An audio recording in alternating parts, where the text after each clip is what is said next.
My name is Steve Long. I'm an ear, nose, and throat doctor. My name is Wendy Smith. We live in Portland, Oregon. I am an obstetrician gynecologist. We have 3 kids. Our daughter is named Zadie. She's 10 years old. She's in the 4th grade. Our son Eli is 7. He's in the 1st grade. Our son Milo, who is 4 years old, who's in preschool. Milo is hard of hearing, and he wears hearing aids and gets some special help with that in his speech. Okay. Right then. Oh, then maybe Mom should be on dates too. Your savings account was recently flagged for high deposit volume. We wanted to call to discuss a few investment options we offer. Please give us a call back at your convenience. We got this call from the bank, which was kind of unexpected, and made us realize we really need to be doing something with our finances. It'd be great to get to know some people that we can rely on and trust to help us make some decisions around our money. I think we've just been a little slow to get started with that. Jen Meacham is a financial journalist who's done a lot of writing on a variety of subjects. I think she'll have a lot of information for us and really be able to help us get started on this path. Yeah, that phone call was really a bit of a wake-up call for us. I'm really excited. I hope that Jen can offer us some great suggestions as to what we can do with that money that's sitting in the bank and not really moving forward for us. So I'm excited to meet with her.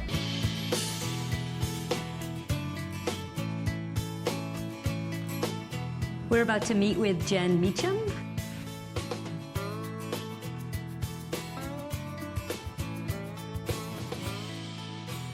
who is going to take a look at our finances and give us some help and suggestions, and I'm really excited about it. Let's talk just briefly what you're hoping to gather from all of this.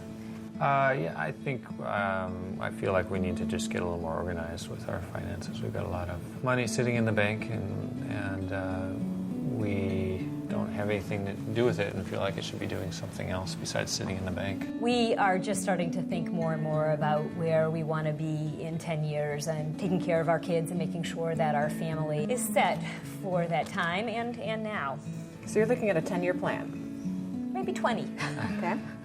So we have a couple of other issues too. Retirement, what are we looking at? Well, I think our thoughts are we'd like to retire on the earlier side, but we also have a child who's just 4 right now. Okay, that's your youngest. Our youngest. And so I would imagine working until he's through high school. I'm 45. Steve is 40. How old are you? 46. And I think we were both sort of hoping around 55, but realistically, our kids will still be in school then, and so we'd probably work until we're about 60. Yeah. Do you have a will? No. No. Before you do anything else, you really need to get a hold of what you have and figure out where it's going to go in the event anything were to happen to you. We know what we want. I mean, we know what we want to happen for our future if we're not here. I think it's getting it down on paper that's going to be really important. Right. This is really the first steps because it will force you to get in touch with exactly what you have, how much you have, and where. Okay, so I'm going to send you guys off, and I will see you guys in a little bit and see how that goes. Okay.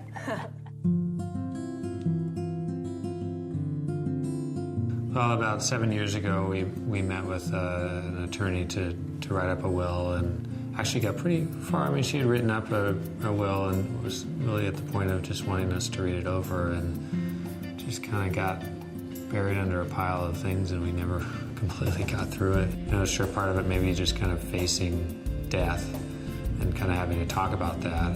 Between Wendy and me, I think was really the hard part, kind of having to talk about it together.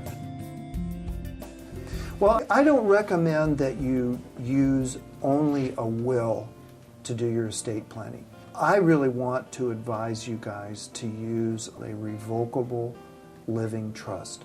It's like a will that says who you want to receive what when you're gone, who you want to manage the money if both of you are gone. Our living trust's very flexible. Very flexible. because I see, I mean, just our family is very dynamic. Even if we're not here, the dynamics are going to continue and continue. But you set the outside parameters of the vision you have for your kids. Okay. And the flexibility within that set of parameters is absolute. I have to be honest, I just feel like I'd like to sign on the dotted line right now so that it actually is done.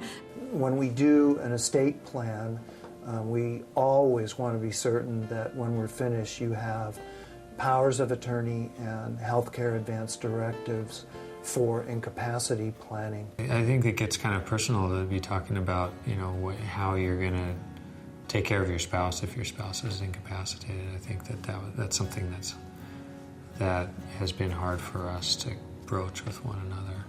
Well, if you don't have any other questions, why don't we call it a day, and I'll give you the forms. So I think I can honestly go back to Jen and say, we're going to do this. It's done. So I really appreciate this opportunity to meet with you two and admire what you're doing in your careers. So I think getting all of those contingencies down on paper early is going to be really important for us. Life changes, things happen, and we have to be aware of that.